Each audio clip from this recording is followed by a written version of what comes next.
자, 이제 두 번째 시간 지나도록 하겠습니다. 자, 여러분 교재 71페이지예요. 자, 71페이지는 3절 탄력성이다 소개되어 있는데, 사실 탄력성 이 부분이 수용급 이론 중에서도 가장 어려운 부분이에요. 가장 어려운 부분인데 과거에는 어렵다 해서 출제를 잘 안 했습니다. 그렇지만 사실 탄력성을 배우지 않고는 수용비를 배웠다 할 수가 없는 겁니다. 그만큼 실생활에도 많이 응용이 되고요. 또 앞으로 우리가 학습하게 될 경기변동 이론이다, 정체능력 등등에서도 활용이 많이 되는 그와 같은 부분입니다. 그래서 비록 어렵다 할지라도 이 부분이 반드시 또 이해될 수 있어야 된다는 이야기예요. 참 이제 다른 파트에서 활용이 많이 되기 때문에 최근에는 탄력성 관련된 것도 우리 시험에서 문제를 꽤 많이 출제하고 있다라는 겁니다. 지난 시험 기준으로 한다 할지라도 지난 시험 수용비는 총 5문제 나왔어요. 이 중에 탄력성 연관된 문제가 3문제입니다. 그만큼 많이 출제하기 때문에 반드시 이해할 수 있고 극복을 좀 하셔야 된다는 겁니다. 자, 먼저 설명을 좀 들어보시기 바라겠습니다. 항상 우리가 탄력성이다. 이 표현이 나오면 우리는 어때? 원인과 결과의 관계에 있다. 이걸 염두에 두시기 바라겠습니다. 그래서 무언가 자극을 주니까 주어진 자극에서 반응을 하더라라는 겁니다. 그래서 주어진 자극에 대한 반응의 정도를 측정하는 개념이 바로 뭡니까? 탄력성이다. 이렇게 생각하시면 되겠어요. 그래서 이제 우리 주변에서도 많은 사례를 찾아볼 수 있는데, 가장 많은 일을 듣는 게 옷가게예요. 여러분이 옷가게에서 옷을 사기 위해서 잡아당겨보지요. 옷을 잡아당긴다는 이야기. 이때 옷이 어때? 많이 난다, 적게 난다 할 수 있겠죠. 그럼 옷을 잡아당긴 게 뭡니까? 자극이지요. 이때 옷이 늘어나는 겁니다. 이게 반응이다라는 겁니다. 그 옷이 많이 늘어나면 우리가 뭐라 표현합니까? 탄력적이다. 옷이 적게 나면 뭡니까? 비탄력적. 이런 표현 하잖아요. 그럼 옷이 많이 늘어난다는 얘기는 반응이 크다는 이야기죠. 그럼 반응이 크면 탄력적. 옷이 적게 나는 얘기는 반응이 적잖아요. 반응이 적으면 어때? 비탄력적이다라는 겁니다. 또 이제 옆상 옆구리를 탁 찔렀어요. 찔면 어때요? 움찔하잖아요. 근데 옆구리 찌는 게 뭡니까? 자극을 주는 거죠. 움찔하는 게 반응의 정도다. 그래서 크게 움찔하면 반응이 크다. 탄력적. 그죠? 또 적게 움찔하면 반응이 크다. 비탄력적. 표현할 수 있겠죠? 혹시 옆사람이 졸고 있으면 옆구리 딱 찔러서 어떻습니까? 잠을 좀 깨워주셔야겠죠? 그러면서 어때?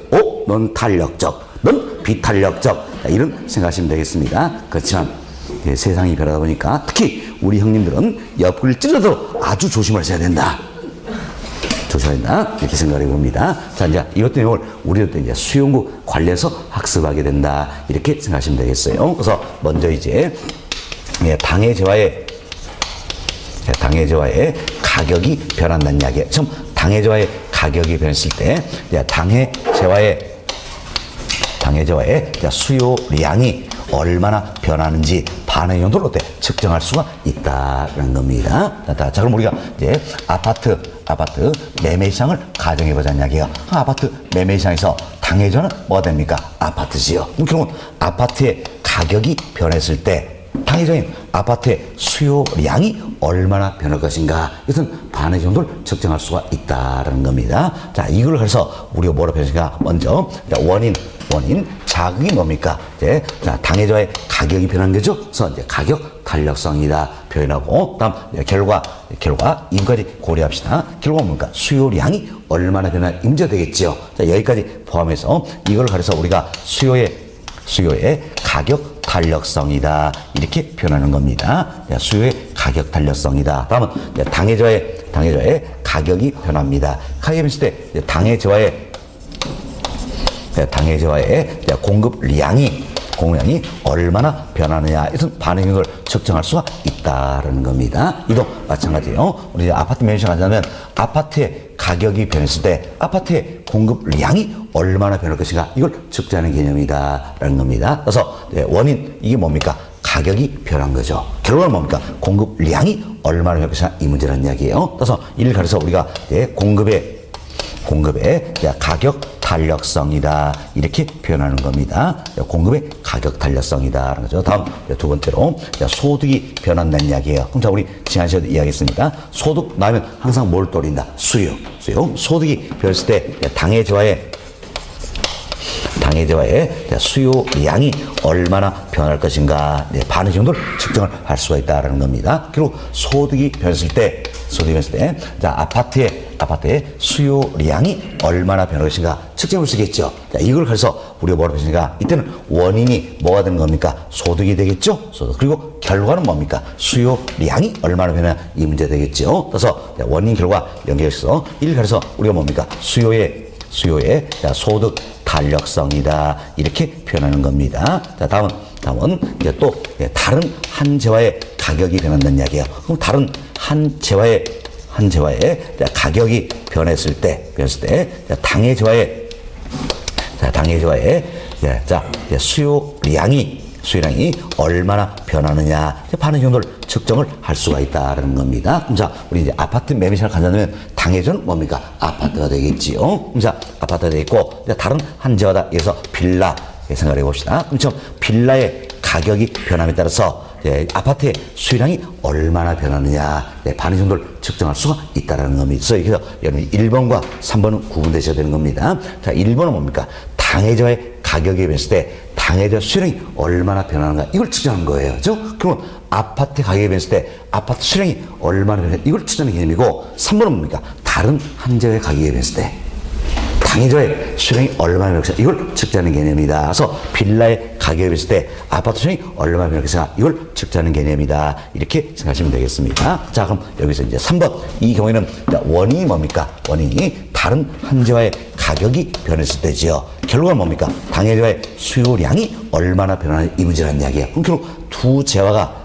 크로스 교차되어 있다 알 수 있겠죠? 그래서 이걸 우리 교차 탄력성이다 표현하고 다음 수요량이 얼마나 변하냐 이 문제니까 그럼 뭡니까? 수요의 교차 탄력성이다 이렇게 표현되는 겁니다. 자, 그래서 우리가 이제 수요 관련선 이제 탄력성의 유형이 크게 먼저 원인이 무엇이냐 여기에 따라서 세 가지가 있다는 이야기예요. 원인이 당해자의 가격이 변한 거다. 이때가 뭡니까? 가격 탄력성이지요. 소득이 되는 경우는 소득 탄력성. 다른 한 재화의 가격이 변하는 경우는 뭡니까? 교차 탄력성이다. 이처럼 원인이 무엇이냐? 예를 들어서 크게 세 가지가 있다. 가격 탄력성, 소득 탄력성, 교차 탄력성이 있다는 겁니다. 다음 결과 여기까지 연결시켜서 또 우리가 구체적 상황은 네 가지가 되겠지요. 수요의 가격 탄력성, 공급의 가격 탄력성, 수요의 소득 탄력성, 수요의 교차 탄력성이다 생각하시면 되겠습니다. 이 네 가지 중에 수요와 관련된 게 세 가지가 있죠. 세 가지 뭡니까? 수요의 가격 탄력성, 다음 수요의 소득 탄력성, 수요의 교차 탄력성이다라는 겁니다. 이 세 가지를 모아가지고 흔히 우리가 수요의 탄력성이다 이렇게 이야기하는 것이고 다음에 공급 관련된 건 공급의 가격 탄력성이 있다 이렇게 생각하시면 되겠습니다. 이 네 가지를 학습하는데 여러분 교재 1번 챕터 보시면 먼저 수요의 가격 탄력성이다 소개되고 있죠. 수요의 가격성 이 부분부터 우리가 이제 살펴보도록 하겠습니다. 그래서 이제 수요의 가격성도 너무너무 중요하다는 걸 잘 알고 계시겠죠. 1번 챕터에다 별표 7개 해놓으시기 바라겠습니다. 7개 해주시고 지금부터 설명을 좀 드리도록 하겠습니다. 자, 여기 보세요. 수요의 가격 탄력성이다라는 거죠. 항상 우리는 탄력성 이 표현이 나오면 뭘 떠올리자? 원인과 결과의 관계에 있다. 이걸 떠오르자는 이야기예요. 그럼 자, 수요의 가타성이다. 이때 원인은 뭡니까? 가격이 변했을 때죠. 가격이 얼마 변할 때입니까? 1원입니까? 1%입니까? 1%. 가격이 그러니까 1% 변했을 때 수요량이 얼마나 변할 것인가 이걸 측정하는 개념이다 이렇게 생각하시면 되겠습니다. 자, 조심하세요. 가격이 얼마 변했을 때 1% 변했을 때 수요량이 얼마나 변할 것인가 이걸 측정하는 개념이다라는 겁니다. 그리고 수요량이 얼마나 변할 것인가 이걸 측정하는 개념이다. 당연히 양적인 지표입니까? 질적인 지표입니까? 양적인 지표다 이런 의미에서 우리가 양적인 지표다 이러면서 정량적 지표다 이렇게 이야기하는 겁니다. 만약에 질적인 지표라면 뭡니까? 정성적 지표가 될 거다라는 겁니다. 그러나 여보세요. 여하튼 우리가 지금 이야기하는 탄력성 모든 어때? 수요량이나 공급량이 얼마나 변할까 이걸 측정하잖아요. 그러니까 모두가 양적인 지표가 된다 할 수 있겠죠. 따라서 정량적 지표입니까? 정성적 지표입니까? 정량적 지표가 된다. 이렇게 생각하시면 우리 시험 한번 이것도 어때? 말 바꾸겠죠? 수의 가다성은 정성적 지표에 해당한다. OX, X 잘못됐죠? 뭡니까? 정량적 지표다. 이렇게 생각하시면 되겠습니다. 다음, 그럼 이제 우리가 수의 가다성 이걸 측정을 해보겠는데 항상 우리가 이제 탄력성을 계산할 때는 어때? 원인과 결과의 관계에 있다 생각하시고 이름이 공식을 외울 필요 없어요. 만들어 버리셔야 된다는 이야기예요. 이해하시고 공식을 만들어 버리셔야 된다는 이야기예요. 원인과 결과 생각하시고 원인 항상 어때? 분모값입니다. 분모값. 원인이 뭡니까? 가격이 1%에서 되죠? 그래서 가격의 변화율이다라는 겁니다. 자, 보세요. 가격이 1% 변했으니까 뭐라고 했습니까? 변화율. 다음 결과는 뭡니까? 수요량이 얼마나 이 문제죠? 분자값이다. 그래서 분자는 뭡니까? 수요량의 변화율이다. 이렇게 해서 공식을 만들어 보시면 되겠어요. 탄력성 항상 원인과 결과의 관계에 있다. 원인이 어디 온다? 분모. 결과는 분자값이다. 이렇게 생각하시면 되겠습니다. 됐습니다. 자, 그럼 여기 보세요. 이제 우리가 지금까지 이래 배웠죠? 가격이 상승하면 수요량은 어때? 감소한다. 따라서 이 값을 적자면 당연히 어때? 마이너스 값이 나온다는 이야기예요. 따라서 수의 가능성 이것만큼은 우리가 절대값으로 일반적으로 표현을 많이 한다는 거면서 플러스 값으로 나타내고 있다는 겁니다. 또한 이렇게 표현을 쓰겠죠. 이 값 자체가 마이너스니까 앞에 마이너스를 붙였을 때 플러스로 나타내기도 하고 경우 때서는 아예 마이너스를 무시해버리기도 한다. 이렇게 생각하시면 되겠어요. 여튼 우리는 절대값 기준으로 이야기합니다. 자, 그리고 여기서 이제 항상 이처럼 분자의 관계는 공식이 나오더라는 이야기예요. 이때 읽는 방법 두 가지를 연습하셔야 되겠습니다. 먼저 우리가 이렇게 글을 쓰겠죠. 자, 수요의 가격 탄력성이란 뜻은 수요량의 변화율을 가격의 변화율로 나누는 값이다. 표현을 쓰겠죠. 다음 또 하나가 이제 무엇에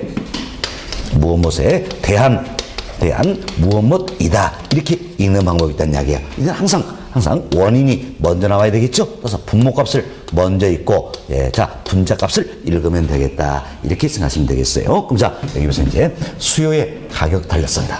가격의 변화율에 대한 수요량의 변화율을 말한다. 표현을 쓰겠죠? 사실은 아무것도 아니지만 지난 시간에 이 공식은 아니에요. 다른 공식을 이럴 때 말 바꾸기를 써요. 그래서 틀린 문장이 됐었다. 그것도 답이 됐던 거였지요. 그래서 읽는 방법도 연습이 좀 되셔야 되는 겁니다. 자, 다시 한번 살펴봅시다. 수요의 가격 탄력성이란 수요량의 변화율을 가격의 변화로 나눈 값이다. 표현을 쓰겠죠. 또한 수요의 가타성이란 가격 변화율에 대한 수요량의 변화율이다. 이렇게 표현할 수가 있다는 겁니다. 자, 다음 우리가 수요의 가타성을 계산을 해보자라는 겁니다. 그런데 우리가 먼저 이런 사례를 살펴봅시다. 부동산의 가격이 5% 하락함에 따라서 자 부동산의 수요량이 7% 증가했다는 겁니다. 이때 이제 수요의 가격 탄력성을 계산해 보자라는 겁니다. 그럼 자 수요에 따라서는 어떤 사람입니까? 항상 우리 공식은 이해를 하자 그랬지요. 그래서 이제 만들어버리자 했어요. 자 수요에 따라서는 원인과 결과가 있다. 원인 뭡니까? 가격이 1%였을 때죠. 그래서 분모값 가격의 변화율이다. 결과는 뭡니까? 수요량이 얼마나 되겠어? 분자값 수요량의 변화율이다. 이게 절대값 기준이다. 이렇게 생각하시면 되겠어요. 그럼 자 주어진 거 보니까 가격 변화율 얼마입니까? 5% 하락이다. 자, 수요량 변화율 얼마입니까? 7% 증가다. 율로 다 나와 있잖아요. 율로 다 나와 있으니까 그대로 대입만 하면 되겠다는 겁니다. 대입만 했다. 자, 가격 변화율 얼마입니까? 5% 하락이다. 다음 수요량 변화율 얼마입니까? 7% 증가다. 이렇게 대입만 하시면 되겠죠. 여기에 절대값이다. 사실 절대값이니까 방향성은 의미가 없겠지요. 그렇지만 항상 여러분들이 방향성의 표현 습관을 길러야 되는 겁니다. 아차면 이 방향성 표현에서 실수할 때가 있습니다. 출제는 이걸 노리는 거예요. 그런 거다. 항상 방향성 표기를 하셔야 된다 생각하시고 자 이제 여하튼 여기서는 절대값이니까 방향성 의미가 없다. 5분의 7이 되겠죠? 5분의 7이니까 7 나누기 5 하면 얼마입니까? 1.4다. 이렇게 해서 주어진 걸 고렸을 때 수요에 따라서 얼마입니까? 1.4 우리가 계산할 수가 있다라는 겁니다. 아주 쉽게 계산이 되는 거죠. 그렇지만 실제 어때? 이와 같은 문제도 우리 실제 시험에 출제했던 기출 문제입니다. 이 자체가. 그래서 우리 계산문제에서 어렵게 나오는 건 아니라는 이야기예요. 이 계산 자체로 난이도 조절이 되고 있다 생각하시고 보시면 되겠습니다. 자, 다음 이제 하나 예를 더 들어드립니다. 그런데 여기서 이제 가격이 1,000원에서 1,100원으로 1,100으로 상승하자. 수요량은 5만 개에서 48,000개로 어때? 감소하더라라는 겁니다. 자, 이 같은 가정하에서 그래서 우리가 수요의 가격 달성을 계산해보자라는 겁니다. 계산하자. 자, 그럼 여기 보세요. 그러니까 가격이 어때? 1,000원에서 1,100원으로 상승했다. 수요량은 5만 개에서 48,000으로 감소했다. 이 내용 나와있잖아요. 그리고 가격의 상승가 수요량은 어때? 감소한다. 할 수 있겠지요. 그럼 우리가 이 내용을 통해서 뭘 구하자? 수요의 가격 탄력성을 구하자라는 이야기야. 그럼 수요의 탄력성은 어떻게 계산되겠습니까? 항상 탄력성 원인과 결과다. 원이 분모값이 뭡니까? 가격의 변화율. 결과는 뭡니까? 분자값 수요량의 변화율. 다만 수요의 가타성 이것만큼 어때? 절대값 기준이다. 이렇게 생각하시면 되겠지요. 자, 주어진 조건이니까 가격 변화율, 수요량 변화율 나와 있어요? 안 나와 있어요? 안 나와 있잖아요. 안 나와 있죠. 안 됐으면 우리가 주어진 조건을 통해서 가격 변화율, 수요량 변화율 이걸 찾아야 된다는 이야기예요. 찾아야 된다. 자, 먼저 가격 변화율입니다. 변화율 잡아서 이제 가격이 1,000원에서 1,100원으로 어때? 상승했죠. 얼마 상승했습니까? 100원 상승했다. 할 수 있겠지요. 이건 상승 폭이고 우린 뭘 구했는가? 율을 구했는 이야기예요. 율을 구한다. 그럼 이때 이제 1,000원을 기준으로 할 것인가? 1,100원을 기준으로 하셔야 이게 문제가 되겠지요. 이때 이제 우리가 최초의 값을 기준으로 할 수가 있겠고, 다음 최종 값을 기준으로 할 수가 있다는 이야기예요. 그래서 최초의 값이라는 것은 가격은 얼마입니까? 1,000원. 1,000원. 수량은 몇 개입니까? 5만 개. 이거 기준할 수 있고, 다음 최종 값을 기준한다는 이야기예요. 가격은 얼마입니까? 1,100원. 수량 어때? 48,000. 이거 기준한다는 이야기예요. 나 이때 그럼 이제 최초 값을 기준으로 계산한 수요의 가격 탄력성과 최종 이 값을 기준으로 계산한 수요의 가타성은 오차가 너무 심하다는 이야기예요. 그래서 실무에서는 중간점을 활용을 하기도 한다 생각하시고, 본과에서는 우리가 먼저 최초 값을 기준해서 계산 한번 해보자. 그 5, 6월 달엔 저희 중간점 이야기 드릴 겁니다. 그럼 최초 값을 기준으로 계산하는데 결국 우리가 가격은 최초 값이 얼마입니까? 1,000원이잖아요. 1,000원. 그럼 1,000원을 기준으로 해서 100원 상승했다. 이런 의미예요. 이때 율을 구해보자. 만약에 최종 이걸 기준하면 1,100원을 기준으로 100원 상승 이런 내용이 되겠지요. 우리는 지금 최초 값을 기준해서 계산다 했습니다. 그래서 1,000원을 기준으로 100원 상승했다. 그럼 몇 프로입니까? 10% 상승했다. 할 수 있겠죠. 그럼 가격 변화는 어때? 10% 상승이다. 찾았습니다. 다음은 수요량의 변화를 찾아보자는 이야기예요. 또 5만 개에서 48,000개로 몇 개입니까? 2,000개 감소했다. 할 수 있겠죠. 2,000개 감소했다라는 이야기예요. 이때 우리가 이제 율을 구해보자냐. 그런데 최초 값을 기준하자. 최초 값 몇 개입니까? 5만 개죠. 그럼 5만 개를 기준해서 2,000개 감소했다는 이야기예요. 그럼 이제 율로 나타내보자. 어떻게 하면 됐어요? 계산해보세요. 2,000 나누기 5만 하면 되겠지요. 자, 계산해보시면, 자, 2,000 나누기 5만 하시면 되겠습니다. 자, 얼마 나옵니까? 4% 나온다 할 수 있겠죠? 그래서 이제 4% 수요량은 어때? 감소했다라는 걸 알 수 있다. 그럼 우리 가격 변화율, 수요량의 변화율 다 찾았습니다. 그래서 그대로 대입만 하시면 되겠다는 겁니다. 이제 가격 변화율은 얼마입니까? 10% 상승이다. 방향성 항상 표기하죠. 수요량 변화율 얼마입니까? 4% 감소할 수 있겠죠? 여기에 절대값이니까 당연히 방향성이 있고 10% 사니까 얼마입니까? 0.4가 되겠다는 겁니다. 자, 이렇게 해서 우리 이제 최초값을 기준해서 수요 가타성 계산해 봤다는 겁니다. 얼마입니까? 0.4다라는 겁니다. 됐습니다. 이렇게 계산하시면 되겠다는 겁니다. 그래서 여러분들이 이 요령을 잘 익히시면 되는 겁니다. 요령을 잘 익히시고 탄력성에서 이런 정도 계산이 나오면요, 완전 점수 주는 겁니다. 그리고 사실은 이런 도 계산이 최근 안 냅니다. 왜? 이건 내면 더 이상 아무도 없다는 뜻이에요. 변별력이 없어. 그렇죠? 그래서 이보다 이제 상당히 좀 꽈서 계산 문제도 출제하고 있다는 겁니다. 그리고 경우에 따라서는 탄력성 관련된 계산 문제 같은 경우에는요, 지금 한 바퀴 두 바퀴 더 돌려버리면 손도 못 댑니다. 우리 손 못 대요. 아예 틀리라고 내준 문제예요. 지난 시험도 제가 탄력성에서 계산 문제 나왔죠? 나왔는데 결국은 어때요? 틀리라고 내준 문제였어요. 시험 보신 분들 못 풉니다. 그런 정도면. 과감히 포기하고 찍어드릴 문제예요. 그렇죠? 그처럼 탄력성 한번 꽈버리면 계산 문제가 너무너무 어려워진다는 이야기예요. 그래서 우리가 이처럼 연습했던 문제 유형과 관련해서 나오면 그때만큼 맞추자 이런 취지예요. 아시겠죠? 그래서 이런 정도는 연습이 좀 되셔야 된다라는 겁니다. 됐습니다. 그래서 저희들이 이제 탄력성 개선까지 다 해보았습니다. 그런데 여러분 교재 보시면 양골 1번 수요의 가역성의 개념이다. 양골 2번 수요의 가역성 개선 공식이다. 여기까지 다 이야기했습니다. 그런데 양골 2번에 박스를 봐보세요. 박스 보시니까 어때요? 자, 이걸 우리 계산하기 위해서 박스 보니까 공식이 들어있잖아요. 들어있는데 맨 우측 한번 봐보세요. 이걸 외우자니 머리가 빠개지잖아요.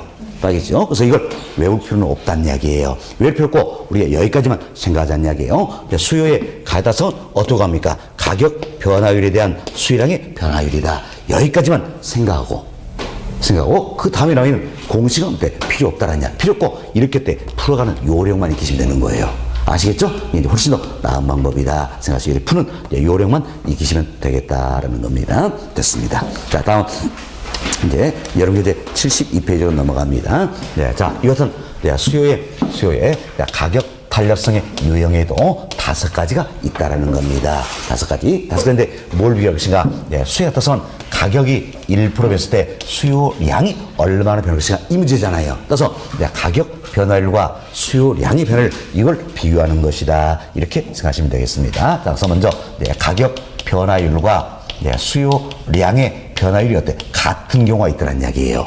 같은 경우가 있다. 이건 우리 예를 들어서 합시다. 가격이 10% 하락합니다. 10%면 수요량이 어때? 10% 증가하는 이 경우가 되겠지요. 경우가 되는데 사실 어때? 방향성 지금 이게 중요한 게 아니에요. 중요한 게 아니라 뭡니까? 크기가 중요한 크기 10% 어때? 이게 같다 이런 의미예요. 10% 이게 같다는 이야기예요. 그럼 자, 보세요. 이제 이처럼 가격 변화율과 수요 변화율이 같다면 가격이 11% 하락하면 수요량은 어떻습니까? 11% 증가한다. 할 수 있겠죠? 증가한다. 그럼 자, 보세요. 이제 한 단위 변하니까 한 단위 반응한다. 할 수 있겠죠? 그래서 가격 변화율과 수요량의 변화율이 같은 경우를 우리가 볼 것인가? 바로 단위마다 반응한다. 이런 의미에서 단위 탄력적이다. 이렇게 표현하는 겁니다. 단위 탄력적. 그럼 이때 수요의 가격 값은 어떻게 될 것인가? 자, 보세요.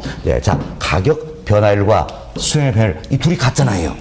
그럼 둘이 같으니까 절대값 기준으로 얼마 나옵니까? 1이 나온다 할 수 있겠죠. 수요 값은 1이 된다. 이렇게 보시면 되겠습니다. 다음, 이처럼 수요 값성이 단위 탄력적일 때 수요성은 어떻습니까? 직각 쌍곡선의 모습이 된다. 그러나 이것만큼은 중요성이 별로 없다라는 겁니다. 자, 여기 보세요. 이제 우리가 수요선을 그려보겠는데, 자, 단위 탄력적일 때 수요선은 이처럼 어때? 직각 쌍곡선의 이것도 모습으로 나타나는 겁니다.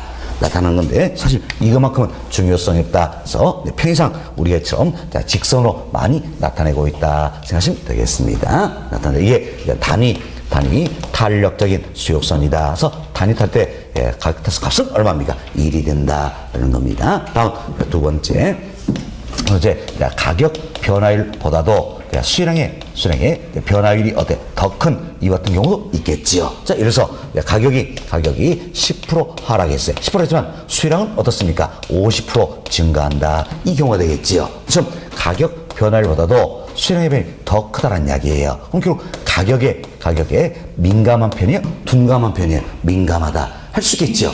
민감하다서 우리가 뭐라고 표현합니까? 탄력적이다. 이렇게 표현하는 겁니다. 탄력적이다. 또는 이렇게 생각하시면 되겠죠. 자, 주어진 자극에 대한 반응의 정도가 크다는 이야기예요.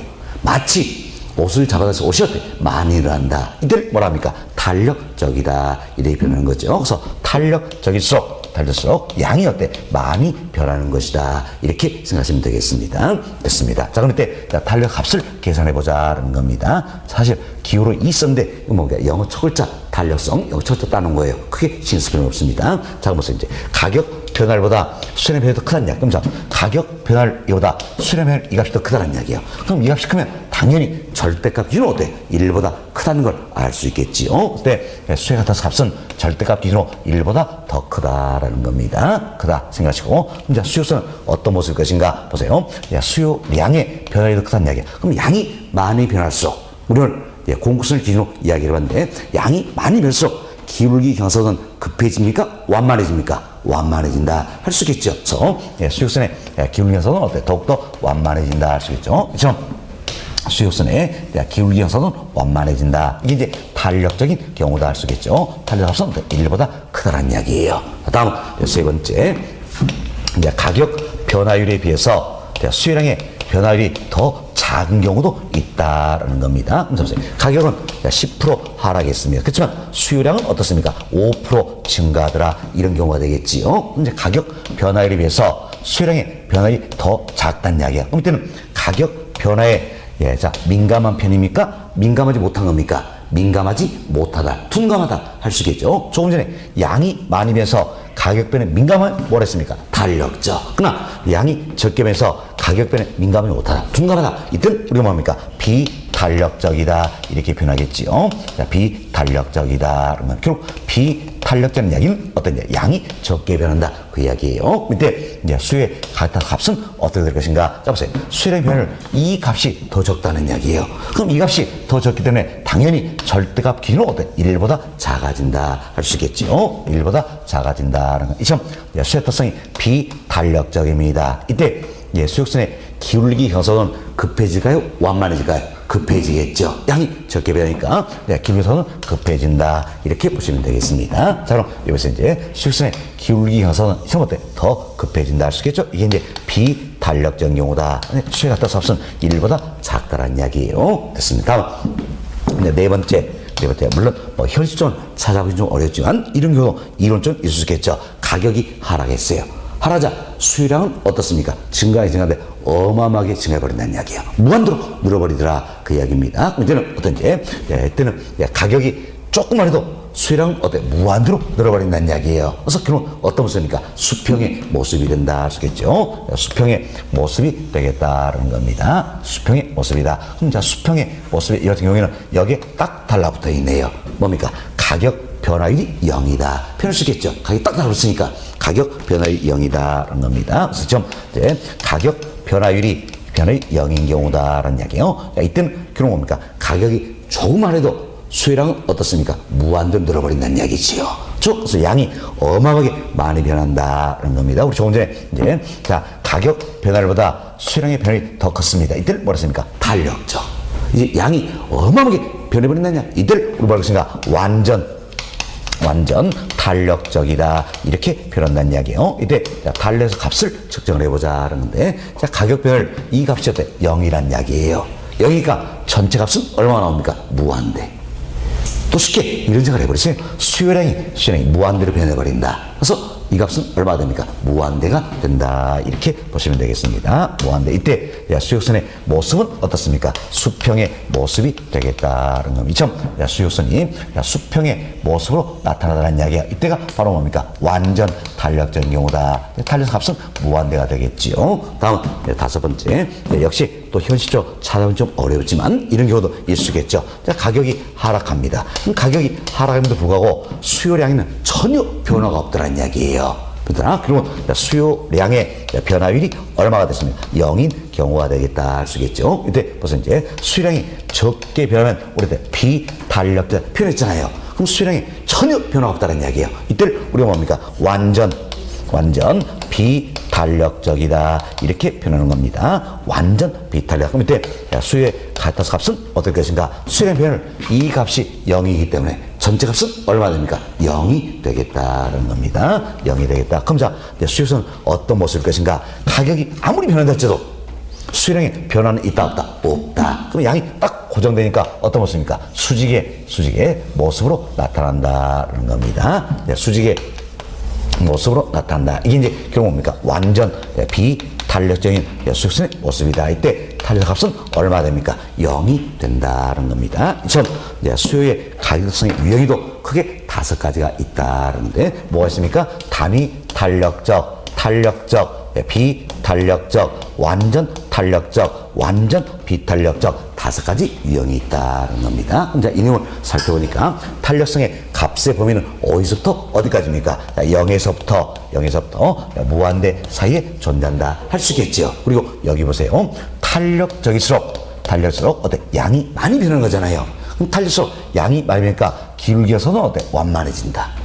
그래서 완전 탄력적이 되면 뭐가 되는 겁니까? 수평의 모습이 된다 할 수 있겠죠. 다음 비탄력적일수록 양이 적게 배때문에 기울기 형성은 어때? 급해진다는 이야기야. 그래서 완전 비탄력되는 어떤 모습입니까? 수직의 모습이 된다 이렇게 보시면 되겠습니다. 또 우리가 또 이렇게도 설명할 수 있겠죠. 자, 기울기 경사도가 완만하면 완만할수록 탄력적이 된다는 이야기예요. 왜? 양이 많이 변하기 때문이지요.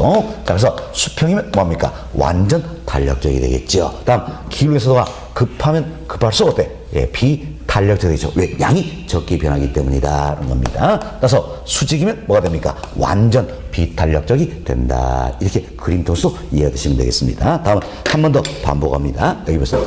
우리가 수요의 가격 달성의 값의 범위는 어디서부터 어디까지입니까? 0에서부터 무한대 사이에 존재한다 할 수 있겠죠. 0에서부터 자 1을 지나서 무한대 사이에 존재한다는 겁니다. 이때 1대를 우리가 뭐라고 했습니까? 단위 탄력적이다 표현했죠. 그럼 단위 탄력적인 얘기는 결국 가격 변화율과 수요량의 변화율이 같은 경우다 할 수 있겠죠. 수요는 직각상승 모습인데 이거만큼 중요성이 없다고 했습니다. 다음 수요의 가타성 값이 1보다 크다는 이야기예요. 1보다 크면 뭐가 됩니까? 탄력적이 된다 할 수 있겠죠. 탄력적이다. 탄력적인 얘기는 가격 변화에 비해서 수요량의 변화율이 어때? 더 큰 경우가 되겠지요. 좀 탄력질수록 양이 많이 변하기 때문에 수요선의 기울기 경사도는 어때? 완만해진다 할 수 있겠지요. 다음 수요의 가타성 값이 무한대입니다. 이때는 뭡니까? 완전 탄력적이다. 그래서 이때는 뭡니까? 가격 변화율이 0인 경우다. 그래서 수요선 어떤 모습이에요? 수평의 모습이다 할 수 있겠지요. 다음 1보다 작은 경우입니다. 1보다 작은 경우는 뭐라 합니까? 비탄력적이다. 변했죠? 비탄력적인 얘기는 결국 가격 변화에 비해서 수요량의 변화율이 어때? 더 적은 경우다 할 수 있겠지요. 그럼 양이 적게 되니까 수요선의 기울기 형성은 어때? 급해진다라는 이야기입니다. 다음 0일 때 뭐라 합니까? 우리가 완전 비탄력적이다 표현하겠죠? 0일 때를 완전 비탄력적이다라는 거. 이때는 어때? 자, 수요량의 변화율이 0인 경우다 이렇게 생각하시고 수요선 어떤 모습이에요? 수직의 모습이 된다 이렇게 보시면 되겠습니다. 자, 이처럼 수요의 가격 타성의 값의 범위는 0에서부터 무한대 사이에 존재하겠는데 이때 1을 기준으로 하는 겁니다. 1 기준에서 1보다 크면 뭐가 되는 겁니까? 탄력적. 1보다 작으면 어때? 비탄력적이다 이렇게 표현할 수가 있다는 겁니다. 우리 조금 전에 수요의 가타성을 계산 한번 해봤어요. 그런데 이 사람이니까 수요의 가타성이 얼마입니까? 1.4지요. 1.4면 이 저의 수요는 가격에 대해서 탄력적, 비탄력적, 탄력적이다 할 수 있겠죠. 탄력적이다 라고 표현할 수가 있다는 이야기요. 다음은 이거 보세요. 수요의 가타성 값 계산하니까 0.4네요. 0.4면 이 수요는 가격에서 탄력적입니까? 비탄력적입니까? 비탄력적이다라는 걸 알 수 있다. 그래서 우리는 이처럼 수요의 가격 탄력성 이 값을 통해서 이 저의 수요가 가격에 대해서 탄력적이냐 비탄력적인 판단할 수가 있다는 겁니다. 또 우리가 이제 주어진 조건만 보고도 탄력적인 비탄력인지 바로 판단할 수 있는 방법이 있다는 이야기예요. 이걸 잘 생각하세요. 탄력적일수록 양은 어떻습니까? 많이 변한다. 비탈수록 양이 어때? 적게 변하는 거잖아요. 그럼 자, 여기서 여기서는 가격은 5% 하락인데 수량은 7% 증가하더라는 이야기예요. 그럼 어때? 가격 변화에 비해서 수량의 변화가 더 크잖아요. 양이 많이 변한다. 그럼 이때는 뭐가 된 겁니까? 탄력적이 된다. 바로 잘 수가 있다는 이야기예요. 다음, 여기서 가격은 10% 상승인데 수량은 어때? 4% 감소하더라는 이야기예요. 감소하더라. 그럼 어떤지 가격 변화에 비해서 수량이 더 적잖아요. 양이 적게 변한다. 이때는 뭐가 됩니까? 비탄력적이다. 바로 판단할 수가 있다. 이렇게 보시면 되겠어요. 그래서 우리 시험에서 경우에 따라서는 탄력적, 비탄력 이것만 또 어때? 판단할 이런 문제 나옵니다. 나오는데 그때는 우리는 비법으로 계산할 필요 없다는 이야기예요. 이걸 비교를 하면 되겠죠. 비교를 해서 가격 변화에 비해서 수량의 변화가 더 크다. 양이 많이 변하면 뭐가 되는 겁니까? 탄력적. 다음 가격 변화에 비해서 수량의 변이 더 적다는 이야기. 양이 적게 변하면 뭐가 됩니까? 비탄력적이 된다. 바로 판단할 수도 있다는 겁니다. 됐습니다. 자, 이렇게 해서 저희들이 수요의 가타수 유형 5가지가 있다. 설명을 다 드렸습니다. 자, 이게 여러분 교재 양고 3번에 나와 있는 내용이 되어 있고, 자, 다음 이와 같은 수요의 가타성에 영향을 미치는 요인들이 있더라는 이야기예요. 요인들아, 여기서 설명을 좀 드리도록 하겠습니다. 먼저 수요의 가타성에 영향을 미치는 요인도 여러 가지가 있어요. 그 중에 가장 중요한 게 대체적인 존재 유무다. 이렇게 보시면 되겠습니다. 대체적인 존재 유무다. 그래서 대체제가 많다, 적다 이 경우를 비교하는 겁니다. 그럼 잡으세요. 이제 지금 누구 입장입니까? 수요자 입장이에요. 그럼 수요 입장에서는 대체가 많으면 많을수록 선택의 폭은 어떻습니까? 넓어지겠지요. 그럼 선택폭이 넓어지니까 양이 많이 변할까요? 적게 변할까요? 많이 변하겠지요. 많이 변한다. 양이 많이 변하면 뭡니까? 탄력적. 다음 대체제가 적으면 적을수록 수요 입장에서는 선택폭이 좁아지겠죠. 좁으니까 양이 많이 변했어요? 적게 변했어요? 적게 변한다. 항상 상대적인 비교란 이야기예요. 대체제가 많은 경우와 대체가 적은 경우 이걸 지금 비교하는 겁니다. 그래서 대체가 많을수록 수요자 입장에서는 선택폭이 넓어지니까 양이 많이 변한다. 탄력적. 대체가 적을수록 수요 입장에서는 선택폭이 좁아지겠죠? 양이 적게 변한다. 그래서 뭡니까? 비탄력적이다. 이렇게 생각하시면 되겠습니다. 이걸 우리가 조금 더 쉽게 이야기해서 이런 생각을 한번 해보자는 이야기예요. 자, 벌써 이제 A의 가격이 상승합니다. A의 가격이 상승하면 당연히 수요 입장에서 A의 수요량은 어떻습니까? 감소하겠지요. 그럼 A의 수요량이 감소한데 상대적으로 비교하자는 이야기예요. 이만큼 감소하는 건지, 자, 이만큼 감소하는 건지 상대적으로 비교하자는 이야기예요. 비교가 좀 많이 변하면 뭐가 되는 겁니까? 탄력적.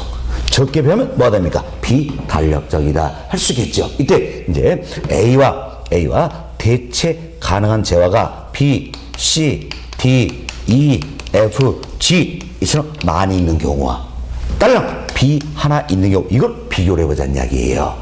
비교자. 그럼 잡았어. 이제 A의 가격이 상승하면 A 비싸다고 안 사겠죠? 그리고 A와 대체 가능한 이 재화를 살 거 아니에요. 그렇죠? 대체가 많으면 전부 다 이쪽으로 몰린다는 이야기예요. 모르겠죠? 그럼 자, A는 과거보다 안 사는데 덜 안 살까요? 더 안 살까요? 더 안 산다. 할 수 있겠죠? 더 안 산다라는 이야기예요. 그럼 수요량이 더 많이 줄어든다는 이야기예요. 그러면 대체 가능한 재화 B달랑 하나밖에 없어요. 그럼 이때 A 가격이 상승하면 A 비싸 안 사고 대체 가능한 B 사겠죠? 그렇지만 B 하나밖에 없기 때문에 줄 늦게 서면 B 못 산다는 이야기예요. 못 사면 이때는 우리나라 계산목표로 더 높은 가격 지불하고 A를 살 수밖에 없다는 이야기지요. 이때는 A의 수요량이 줄긴 줄더라도 많이 줄어듭니까? 적게 줄어듭니까? 적게 줄어든다. 할 수 있겠지요. 그래서 대체가 많으면 많을수록 지금 수요에 대해서는 선택폭이 넓어지기 때문에 양이 많이 변한다. 탄력적이 되는 거고요. 대체가 적을수록 수요에 대해서는 선택폭이 좁아지겠죠? 양이 적게 변한다. 그래서 비탄력적이 된다. 이렇게 생각하시면 되겠습니다. 됐습니다. 여기서 잘 이해하시기 바라겠어요. 그래서 이제 여러분들이 이제 수요의 가타성에 영향을 미친 요인 이월에서는 우리 시험에 이 가장 출제가 많이 되는 겁니다. 많이 된다. 이해하시고 안 되면 무조건 외우세요. 외우신데, 자, 대체가 많을수록 수요의 가타성 어때? 탄력적. 적을수록 비탄력적이다. 이렇게 생각하시고, 자, 우리는 이 내용을 통해서 부동산 어때? 다 풀어간다는 겁니다. 물론 일반 재화는 조금 성격이 다르지만 이걸로 부동산은 다 풀어버릴 수가 있다는데, 자, 우리 이렇게 비교를 해봅시다. 자, 이제 일반 재화와 부동산이다. 이렇게 비교하자는 이야기예요. 이때 일반 재화는 사과, 부동산은 아파트다. 비교를 해봅시다. 자, 그럼 사과와 아파트 둘 중에 대체제는 어디가 더 많을까요? 사과. 그럼 대체 많을수록 수요 같아서 어때? 탄력적. 상대적 대체가 더 적지요. 적을수록 어때? 비탄력적이다. 이렇게 바로 판단하면 된다는 이야기예요. 그래서 부동산이란 이 상품 자체는 일반 재화 비교했을 때 수요의 가타성 어떻습니까? 비탄력적이다. 할 수 있겠죠. 비탄력적이 된다. 이렇게 보시면 되겠습니다. 그렇지만 부동산도 지역별 용도별로 세분하면 세분할수록 그만큼 대체는 어때? 많아지겠지요. 따라서 이때는 어때? 탄력적이 된다. 이렇게 보시면 되겠어요. 그래서 전체적으로 우리가 봤을 때 부동산은 일반 재화에서 수요 가타성 어떻습니까? 비탄력적이라는 이야기예요. 그렇지만 부동산도 이제 지역별 용도별로 세분하면 세분할수록 어때? 대체는 많기 때문에 탄력적이 된다. 이렇게 생각하시면 되겠습니다. 자, 다음은 또 우리가 이렇게 비교를 해봅시다. 자, 주거용 부동산과 상공업용 부동산이다. 이렇게 비교를 해봅시다. 자, 주거용 아파트, 상공업용 상가 건물이다. 그럼 잡으세요. 아파트와 상가 건물 이 두 개를 비교했을 때 대체는 어디가 더 많을까요?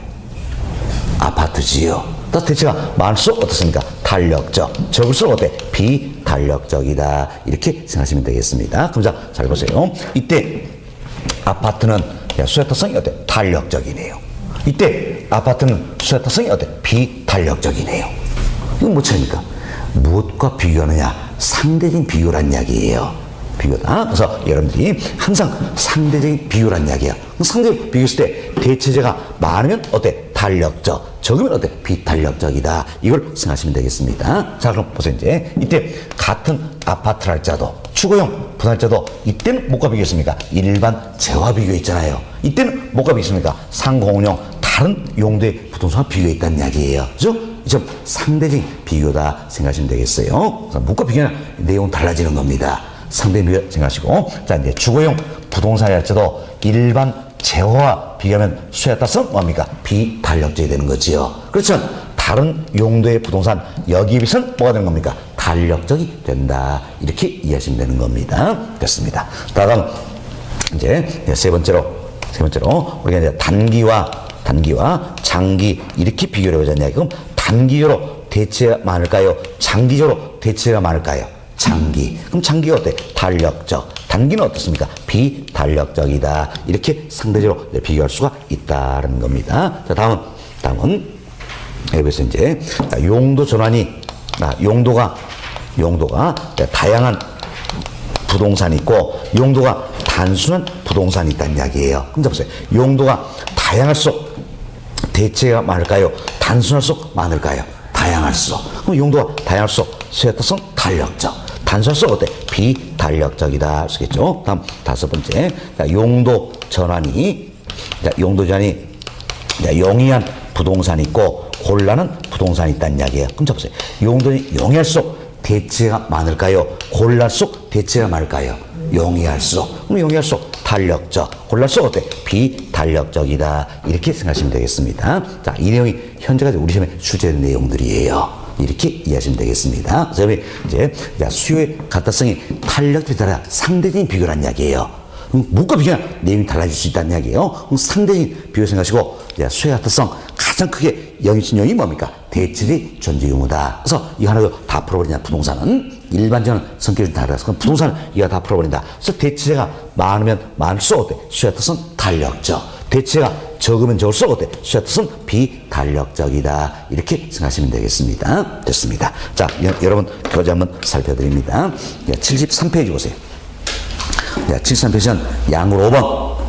수요의 같다성의 결정요인이다. 소개되고 있는데 동그라미 1번입니다. 자, 첫 번째로 맨 끝 보세요. 맨 끝은 대체수가 많으면 많을수록 여기 있죠? 대체가 많을수록 뭐가 되는 겁니까? 탄력적이 된다. 이렇게 생각하시면 되겠습니다. 다음 동그라미 4번입니다.